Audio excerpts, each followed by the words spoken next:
ঠিকই বলেছেন, এটাই অ্যান্থোরিয়ামের গাছ। 80 ভাগ বালি দিয়ে গাছটি রোপণ করে দিন। 80 ভাগ বালি, 20 ভাগ মাটি। ধুলো বালি হলে সম্পূর্ণ ধুলো বালি কোকোপিটে রাখলে 8 থেকে 9 মাস ছাড়া গাছটিকে চেঞ্জ করবেন। দেখবেন আপনার গাছ ভালো থাকছে, ভালো থাকছে, ফুলে ফুলে ভরে যাচ্ছে। এই গাছটি ইউফরবিয়া মিলি। যদি আপনি বালি 50 ভাগের উপরে দেন, ছোটো টবে রোপণ করেন, রোদ বেশি দেন, জলটা কম দেন, অবশ্যই বেশি বেশি ফুল পাবেন। আপনি এই মিলি গাছটি করুন, আপনি এই জেনাডো গাছটি। কিন্তু বাড়ির ভিতরে রেখেছেন তো আপনার গাছ পচে গোবর হয়ে যাচ্ছে, মারা যাচ্ছে। তাহলে আপনি এটাকে কোথায় রাখবেন? ছাওয়া রৌদ্রতে রাখবেন, ছোটো টবে রোপণ করবেন। প্রথম অবস্থাতে গাছ বাড়বে, তার টবও বাড়বে। প্রচুর পরিমাণে ফুল নিচ্ছেন কেন ছোটো গাছে? একদম এটা করবেন না। প্রচুর পরিমাণে ছোটো টবে ফুল নেবেন না। অবশ্যই বেশি ফুল যখন নেবেন ডোগা পিঞ্চ করবেন, গোড়ায় খাদ্য দেবেন। ফুল গাছ তো বেঁচে থাকলেই হবে না, তার ফুল হতে হবে। এই পিস লিলির গাছ আপনার বাড়িতে আছে, আমি জানি গাছটা আছে আপনার বাড়িতে।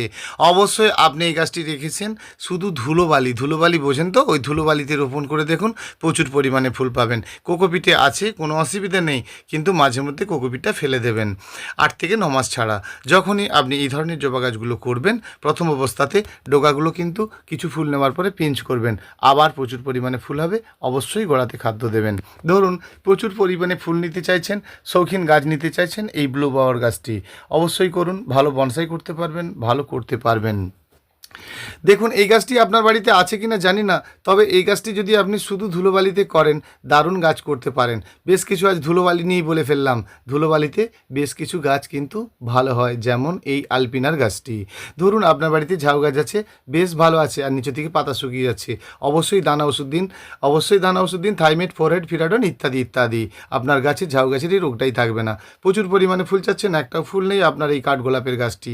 কি করবেন আপনি? কি করবেন? অবশ্যই ছোটো টবে রোপণ করবেন, অবশ্যই বালি মাটি করে রোপণ করবেন। ভালো গাছ করতে পারবেন আপনার এই কাঠগোলাপে, দারুণ করতে পারবেন, দারুণ করতে পারবেন। এই পাইনাটাসের গাছটি, এটা কিন্তু পাতাভার, চারদিকে 4টে সিঁড়ি, দারুণ দেখতে লাগে। জল কম দেবেন, সেমিলাইট, ছাওয়ার উদ্রেতে রাখবেন। আমরা ভুল করি, যেটা ইনডোর নয় ইনডোরে রেখে ফেলি। তো ইনডোরেও কি কেউ সারা জীবন থাকে? একদমই না, মাঝে মধ্যে আপনাকে রৌদ্র দিতে হবে। করলেন আপনি এই গাছটি, জেড জেড প্ল্যান্ট বা জিজি প্ল্যান্ট, অবশ্যই এই গাছটি রাখলে 1 মাস পর্যন্ত বাড়ির ভেতরে রাখুন, আর জলের পরিমাণটা একেবারে কম দিন, ভালো করতে পারবেন। সব সময়ের জন্য ভালো গাছ করতে পারবেন সকল প্রজাতির ইনডোর গাছকে। যদি আপনি বাড়িতে কয়েকটি ফাঙ্গিসাইড ওষুধ বাড়িতে রাখেন, একটু ঘুরিয়ে ফিরিয়ে দিন। কখনো দিচ্ছেন ব্যাবিস্টন, কখনো দিচ্ছেন সাপ পাউডার, একটু ঘুরিয়ে ফিরিয়ে দিন। একই ফাঙ্গিসাইড বারে বারে দেওয়ার দরকার নেই। বাড়িতে 2 থেকে 3 রকম ফাঙ্গিসাইড ওষুধ কিনে নিন, কম বাজেটের, 20 টাকা 25 টাকার প্যাকেটের। তো তার থেকে 1 চিমটি করে নিন, মানে 1 গ্রাম করে নিন, আপনার জলে একটু গুলে ফেলুন, গুলে ওই গাছটি পাতাতে দিন এবং গোড়াতেও দিন। দেখবেন আপনার গাছ কিন্তু খুব সুন্দর থাকছে, ভালো থাকছে। যখন কোনো ওষুধ দেবেন একটু ঘুরিয়ে ফিরিয়ে দেবেন, মাঝে একবার এটা দিলেন, একবার ওটা দিলেন, দেখবেন ভালো কাজ আপনি অবশ্যই পাবেন। দেখুন বাড়ির ভিতরে গাছ রাখবেন, জল কেন কম দেবেন না? গাছকে স্নান কারো বেশি করাবেন না, স্নান যত গাছে করাতে পারবেন ভালো। অবশ্যই আপনি স্নান করাবেন। ফাঙ্গিসাইডের ওষুধ জলটি দিতে ভুল যেন করবেন না।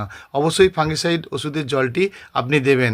কয়েকটি নাম বলে রাখি, আপনাদের নিতে সুবিধা হবে। সাপ, ব্যাবিস্টন, জ্যাকিস্টন, এগুলো আপনারা দোকানে গিয়ে বলুন। ইন্ড্রোফিল, নানান ধরনের আপনার কিন্তু এই ওষুধ পাওয়া যায়, ফাঙ্গিসাইড ওষুধ পাওয়া যায়। একটু করে জলে করে গুলে নিন, আর ওই জলটি গাছের গোড়ায় দিন। সব সময়ের জন্য মনে রাখবেন, যে কোনো ফুল গাছটা রোপণ করতে গেলে ছোট ছোট টবে রোপণ করবেন। নিকাশি ব্যবস্থাটা যেন ভালো থাকে, ভালো থাকে আপনার জল নিকাশির ব্যবস্থাটা। পুষ্পশ্রী নার্সারি, কোলাঘাট, আমি কমল। অবশ্যই ফোন নাম্বারটা জেনে নিন, 9609456194।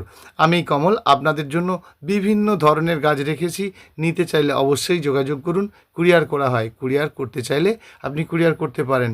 পাবেন বিভিন্ন প্রজাতির গাছ, সকল ধরনের গাছ বিক্রেতা আমি। সেজন্য যখন কোনো গাছ নেবেন এবং আপনি গাছের সম্বন্ধে জানতে চাইবেন, অবশ্যই আমাকে রাত্রি 10টার পরেই কল করবেন। তাহলে আপনাকে আপনার পুরানো যে গাছগুলো রয়েছে তার সম্বন্ধেও আমি বলে দিতে পারবো। ইউটিউব চ্যানেলের সকল বন্ধুদের অসংখ্য অসংখ্য ধন্যবাদ। আজ এইটুকুই, আসছি আগামীকাল।